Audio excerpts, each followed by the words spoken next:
대학 졸업 후 취직 준비하며 만나 연애 2년을 거쳐 결혼 3년 차인 지금까지 저한테 한 번도 화낸 적 없던 남편이 이제는 철천치 원수같이 느껴지네요. 맞벌이 부부로 서로의 경력 존중해주며 천천히 아이 갖기로 하고 결혼했는데 시어머니는 신혼여행 다녀오자마자 찾아뵌 첫날부터 여행 잘 다녀왔냐 물으시기 전에 손주 타령부터 하시더군요. 그 자리에서 따로 대답은 못하고 집에 돌아오는 길에 남편한테 미리 말씀 안 드린 거냐 추궁했더니 미안하다 사과를 했어요. 길 가는 아이만 봐도 눈이 돌아갈 정도로 아이를 좋아하시는 분이라고 그런 어머니한테 아이를 천천히 갖겠다고 도저히 말을 할 수가 없었다고 사과하더군요. 저를 달랜다고 한다는 말에 그냥 어머니가 아이 가지고 보채시면 한 귀로 듣고 한 귀로 흘려달라고 합니다. 아이 늦게 갖는다는 말 했다간 뒷목 잡고 쓰러지실 거라며 안 갖는다는 것도 아니고 회사 2, 3년 정도 더 다니고 내가 언제고 다시 복직할 수 있는 여건이 마련되면 그때 갖겠다는 건데도 그렇게 해야만 하는 거냐고 하니 남편은 성질 급한 어머님은 2, 3년은커녕 두세 달 기다리는 것도 못하실 거라고 솔직하게 말했다간 사기 결혼 당했다고 들고 일어나실 거라는 겁니다. 한 귀로 듣고 한 귀로 흘릴 수 있지요. 그런데 너무 무책임한 말처럼 들렸습니다.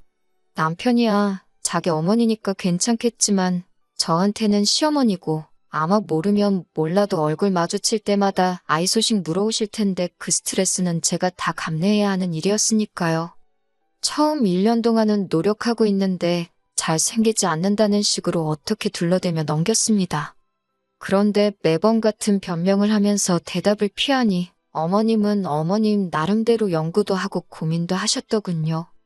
처음에는 말도 안 되는 미신을 어디서 듣고 오셔서는 반년치 날짜를 쭉 받아오셔서 이날에 시도해보라고 하신다던지 애들어서는 약이라며 어디서 한약을 잔뜩 지어오신다던지 하시면서요.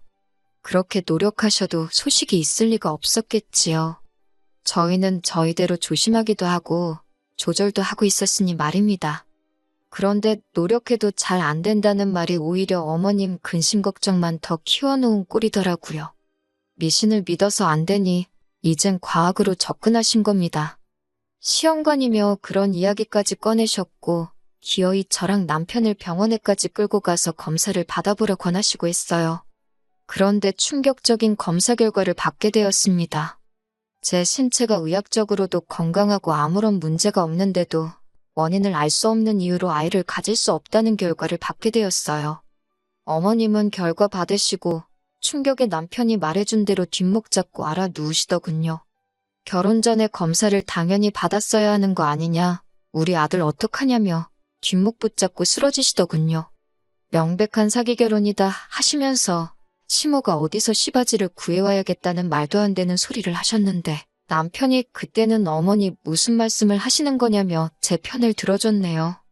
그런데 시어머니가 또 우리 아들이 여자에 단단히 미쳐서 이젠 낳아준 어머니도 못 알아본다시며 이게 다 저 때문이라고 제 꼴도 보기 싫다고 하시고 저희를 내쫓으셨습니다. 그 이후에 명절 때나 생신이 되어도 니네들 꼴도 보기 싫다고 오지 말라 하셔서 찾아갈 수가 없었어요. 솔직히 남편한테는 조금 서운하게 들릴 줄 모르겠지만 시가하고 영 끊다시피 해서 왕래 없이 지내니 그건 그거 나름대로 저한테 편하고 좋은 게 더 많았습니다. 같이 있어봤자 좋을 일도 없었고 저도 대리모 같은 이야기 들으면서까지 시부모님께 며느리돌이 하고픈 마음도 없었거든요. 아무튼 그렇게 2년이 가까운 기간 동안 시가하고는 연을 끊고 지내게 되었습니다. 남편한테 올해로 27살 되는 여동생이 있습니다. 집에서 막내기도 하고 남편하고도 나이 터울이 10살이나 나다 보니 집에서 공주님 대접 받으며 자랐다고 하네요. 저는 저희 결혼식 때 한번 본 게 전부였습니다. 저랑 남편이 연애 시작하기도 전에 시부모님께서 미국으로 유학을 보내줘서 미국에서 살고 있었거든요.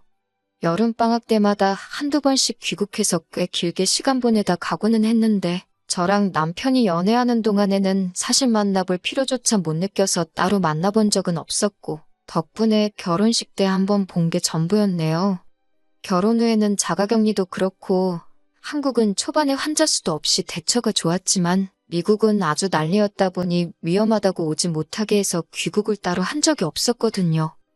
결혼식 때 처음 봤을 때는 정말 시부모님 품에서 오냐오냐 컸다는 말이 이해가 될 정도로 속 편한 공주님처럼 보였어요. 어차피 시가하고는 거의 영 끊다시피 해서 지내고 있던 터라 신우가 그 사이에 한국에 왔더라도 따로 만날 일은 없었을 거예요. 아무튼 올해부터는 조금 상황도 나아지고 하다 보니 신우가 몇 년 만에 한국에 귀국을 하게 되었습니다. 그런데 분명히 마지막 한국에서 봤을 때까지만 해도 혼자였던 신우였는데 이번엔 둘이서 귀국을 한 겁니다. 아무리 아기만 봐도 눈이 돌아갈 정도로 좋아하신다는 시어머니도 애지중지 키워서 집안 없는 돈까지 탈탈 털어서 유학까지 보낸 아직 홍기도 차지 않은 공주님 같은 딸이 손녀라고 품에 안고 데리고 들어왔으니 집안은 덕분에 난리가 났고 급기야 가족회의가 소집되게 되었습니다. 영 끊고 지내던 저까지 포함해서요. 덕분에 2년 만에 제가 다시 시가에 방문하게 되었습니다. 시모는 아직도 충격에서 벗어나지 못한 건지 현관문 앞에서부터 아이고 앓는 소리가 들려오더라고요. 제가 도착하니 시어머니는 엄청 서럽게 울더라고요. 세상에 내가 너를 어떻게 키웠는데 이렇게 엄마 아빠 마음에 못을 박냐며 울부짖으시더군요. 신우는 입 꾹 닫고 아무 말도 안 하고 있고 아이는 피부도 까무잡잡하고 눈망울이 커다란히 예쁘기만 했지만 솔직히 시어머니 자식 농사 완전히 망했구나 싶었고 한편으로는 안쓰럽기까지 했네요. 그 자리에 저를 왜 부르셨나 싶었습니다. 솔직히 그 상황에서 신우도 신우지만 또 불임인 저를 보면 그건 그거대로 속이 쓰리실 텐데 말이지요. 이야기를 들어보니 신우가 미국에서 사는 동안 생활비 좀 아껴보겠다고 룸메이트를 한 명 구했답니다. 그런데 막상 룸메이트도 잘 안 구해지다 보니 어쩔 수 없이 공부하면서 친하게 지냈던 외국인 남자 룸메이트를 받게 되었다고 하네요. 그 이후는 말 안 해도 무슨 일이 있었는지 다 아실 거예요. 그 남자는 신우가 아이 생긴 거 알고는 결혼을 하겠다, 행복하게 같이 살자 그렇게 나오다가 막상 아이가 태어날 때가 되니 만삭의 신우를 두고 혼자 자기 나라로 야반도주하듯 귀국을 했다고 하더군요. 신우도 귀국 후 며칠 동안 시부모님한테 엄청 시달렸을 텐데 이젠 저까지 와서 또 한 번 시달리고 있으니 그 상황이 달갑지는 않았나 봅니다. 한국에 이런 취급 받으려고 온 거 아닌데 왜 자기한테만 뭐라고 하냐면서 외투 챙겨 입고 밖으로 나가더라고요. 신우 나가는 모습 보고 시어머니는 또 곡소리를 내며 쓰러지시고 시어머니 추스르는 거 도와드리고 아버님이 아직 식사를 안 하셨다기에 간단하게 식사만 챙겨드리고 저희도 집으로 가려던 차였는데 언제 시어머니가 나오셔가지고는 신우 애를 제 아이라고 생각하고 한번 키워보면 어떻겠냐고 물어보시더군요. 그건 아닌 것 같다고 단칼에 잘라 말했습니다. 그랬더니 옆에 있는 남편이 가족 일인데 어떻게 그렇게 남처럼 구냐며 다시 한번 생각해보라는 겁니다. 그때 딱 느꼈어요. 솔직히 신우 저렇게 된 거 명까지 끄는 며느리한테 알릴 만한 소식도 아니고 따지고 보면 집안 망신이나 마찬가지인데 굳이 저를 불러서 다 알게 한 이유가 뭔가 싶었거든요. 그런데 딱 보니 남편하고 시모 둘이서 이미 이야기는 다 끝난 듯한 상황이라는 생각이 들더라고요. 신우 애를 우리가 대신 키워주게 하려고 그 사실을 통보하려고 부른 자리였다는 걸요. 시댁과 연 끊고 지낸 기간이 우리가 결혼해서 지낸 기간보다 더 긴데 가족일은 무슨 가족일이냐고 따져 물었습니다. 아이 못 가진다는 말에 대리모를 구한다 뭐다 하면서 무자르듯 연 끊을 땐 언제고 신우 인생 종치게 생겼으니 이제 와서 가족 운운하는 거 조금 비열하지 않냐고 따졌습니다. 2년 동안 시대광내 안 하며 제 곁을 지켜준 저의 편이라고 생각했던 남편은 온데간데 없고 말도 안 되는 억지 부리고 있는 시어머니 편에 서서 말하더라고요. 어차피 올해면 우리가 아이를 갖기로 약속했던 해인데 이렇게 된 거 우리가 키우면 다 좋은 거 아니냐 하는 겁니다. 우리도 자식이 생겨서 좋고 신우도 새 출발할 수 있으니 좋지 않냐고요. 시험관이 부작용도 많고 힘든 길이라고 해서 저도 입양에 대해서 생각을 아예 안 해본 건 아닙니다. 다른 사람 눈초리가 불편한 건 아니었지만 누가 봐도 외국인처럼 생긴 아이에 대해서 누가 물어볼 때마다 설명을 해야 한다는 걸 생각해보면 엄두도 나지 않았어요. 그리고 이제 와서 가족 찾는 건 솔직히 신우의 미래를 위해서 저한테 짐짝을 떠넘기는 거나 마찬가지잖아요? 말이 좋아서 입양이고 가족이지 아무리 좋은 쪽으로 생각해보려 해봐도 이건 아니다 싶었어요. 제가 계속해서 거절을 하니 남편은 결국 신우 학교 졸업할 때까지만 우리가 키워주자고 하는 겁니다. 말 잘했다고, 그렇게 키워주고 싶으면 당신이 신우 졸업할 때까지 대신 애 키워주면 되겠다고 했습니다. 남편은 저한테 생각 좀 하고 말하라며 자기가 아이를 키워주면 회사는 어떡하냐입니다. 어이없게 생활비 가지고 겁을 주더라고요. 정 회사를 못 그만두겠다면 가족인 어머님이 낮에 봐주고 밤에는 당신이 봐주면 딱 되겠다고 했어요.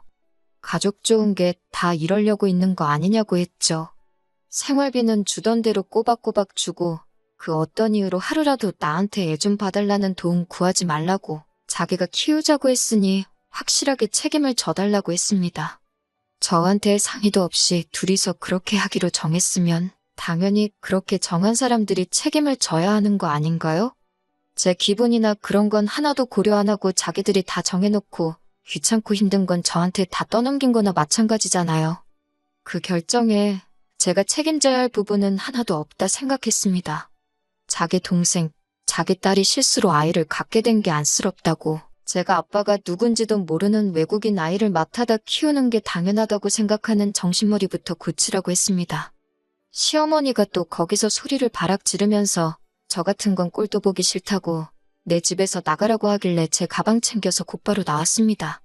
이미 2년 가까이 안 보고 살았는데 그렇게 말하면 누가 겁이라도 먹을 줄 알았나 봐요. 차 끌고 집으로 가버리려고 나가고 있는데 주차장 근처 놀이터 쪽에 익숙한 뒷모습이 보이더라고요. 신우였습니다. 화풀이 하려던 건 아니지만 신우 보니까 입이 근질근질해서 참을 수가 없었어요. 신우한테 가자마자 내 문제로 남편과 저 사이에 아이가 없는 건 사실이지만 아가씨 애를 내가 대신 키울 생각도 없고 한 달이든 1년이든 아가씨 졸업할 때까지 대신 키워줄 마음도 없다고 따따따 쏘아붙였습니다. 가족들 앞세워서 아가씨 아이를 나한테 떠넘길 생각하지 말라고 했어요. 그랬더니 신우가 그게 무슨 소리냐며 내가 왜 내 자식을 저한테 떠넘기냐고 하면서 금시초문인 것 마냥 행동하더라고요. 지금 집에서 어머님하고 오빠가 둘이 나서서 아가씨 아이를 우리가 데려다 키우라고 하는 거냐고 따졌습니다. 알고 보니 신우는 그런 말 한마디 꺼낸 적도 없는데 둘이 나서서 저러고 있는 거더라고요. 남한테 떠넘길 거면 내가 그 아이를 왜 낳았겠냐고, 추호도 그럴 마음 없다, 나 그렇게 무책임한 여자 아니다 하면서요. 이쯤 되니까 저도 뭐가 뭔지 헷갈리기 시작했습니다. 신우가 거짓말을 하는 건지 아니면 시모랑 남편이 신우 말대로 지들끼리 지지고 볶고해서 저러고 있는 건지요. 아이가 자기가 생각 없이 행동해서 생긴 건 맞지만 자기는 자기 배불러 낳은 자식인데 포기할 생각 없다고 하더군요. 졸업 앞두고 있고 졸업 후에 영주권 후원을 해준다는 회사와 이미 컨택 중이라고 합니다. 자기가 낳은 아이, 자기가 끝까지 책임질 생각이라고요. 미국에서 자리 잡고 살 계획이 다 되어 있는데 두 사람이 왜 저런 말을 꺼냈는지 이해가 안 간다더라고요.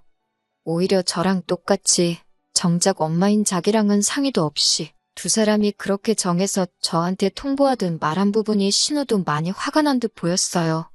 공주님처럼 자라서 철부지인 줄 알았는데 오히려 생각하는 건 시모나 남편보다 훨씬 어른스럽더군요. 저도 자초지종을 몰랐으니 괜히 민망하더라고요. 신우랑 같이 시어머니 집으로 다시 들어갔습니다. 오해 풀고 일 원만하게 해결해서 앞으로 잘 지내볼 생각이었는데 문 열고 들어오자마자 남편이 저를 보고 하는 말이 왜 벌써 들어오냐고, 반성 좀 했냐고 하는 겁니다. 제가 잘못한 것도 없는데 반성 좀 했냐는 말은 제가 해야 할 말이 아닌가 싶었습니다. 제가 다시 시모 집으로 들어가니까 제가 못 이기고 숙이고 들어가는 거라 생각했나 봅니다.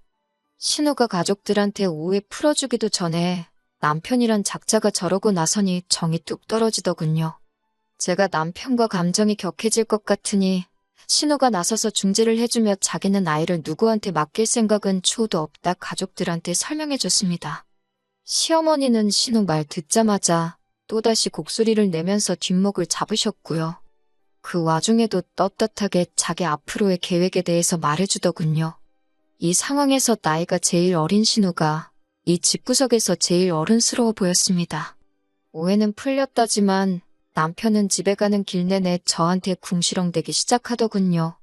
저 때문에 2년간 부모님하고 왕래도 없이 지냈는데 자기는 저를 위해서 이렇게까지 희생을 해줬는데 저는 가족이를 너무 남일 대하듯 한다는 겁니다. 그래서 나랑 신우는 남이라서 그렇게 상의도 없이 시모랑 둘이서 결정하고 통보하듯 말한 거냐 따졌더니 저는 평생 동생 가진 오빠 마음을 모를 거랍니다. 신우 인생이 꼬이게 생겼는데 부모로서, 오빠로서 대비책은 미리 세워둘 수 있는 거 아니냐고요. 여태까지 남 대접 받으면서 자랐는데 저는 고작 이 집구석에 대비책밖에 안 되는구나 싶더라고요. 응당 신우 일이 아니더라도 이 집에 무슨 일 생기면 저는 그거 해결해주는 보험 정도밖에 안 되는 사람인가 싶었습니다. 남편이 시댁에 왕래를 안 했다 뿐이지 사실 그동안 명절이며 생신이며 자기 내킬 때마다 용돈이랍시고 돈도 보낼 만큼 보내줬었고 저한테 말만 안 했다 뿐이지 연락도 매일같이 하고 지냈었거든요. 시모랑 연락을 그동안 주고받았으니 신우가 아이 끌어안고 귀국했을 때 저한테 떠넘일 계획까지 세웠던 거 아니겠어요? 신우 덕분에 일이 원만하게 해결되는가 싶더니 남편은 이참에 아예 가족이라는 이름 아래에 제가 더 이상 시모 뜻 거역 못하고 자기 가족들을 위해 희생하는 사람으로 만들려나 싶더라고요. 신우가 애딸린 미혼모가 돼버린 지금보다 앞으로 더 큰 사건이 있을지 모르지만 이게 시작이겠거니 싶었어요. 지금은 잘 넘어갔지만 만약에 신우가 잘못돼서 진짜 애를 못 키우겠다고 들게 된다면 저는 언제나 시댁의 대비책으로 남아있을 것이고 시아버지, 시어머니가 어디 아프기라도 하면 돈 들여서 간병인 구하는 것보다 가족이라는 이유로 애도 없다는 이유로 병수발을 들게 하겠지요. 몇 날 며칠을 고민하다가 친정부모님께 이 사실을 말씀드렸더니 어떤 결정을 내리든 제가 행복한 쪽으로 선택하라고 해주시더군요. 그 말이 정답처럼 느껴졌습니다. 이 관계를 유지해봤자 저는 시모품에 손주 하나 가져다 주지 못하는 며느리일 테고 남편은 저를 위해 가족과 멀어졌다 싫은 소리만 하게 될 거고요.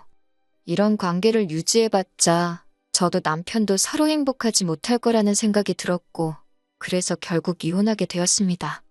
이혼 이야기 오고 가는 과정에서도 남편은 끝까지 자기 잘못은 인정 안 하고 다 너를 위해서 너 때문에 하면서 제가 이기적이라며 저만 원망하고 있었네요.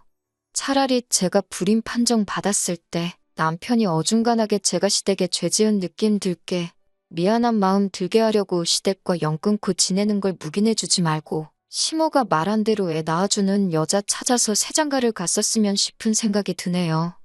저도 그런 소리 듣고 남편이 제 편 들어준다고 고마워하지 않고 진작에 이혼을 했었으면 어땠겠나 그런 생각이 들 때가 있습니다.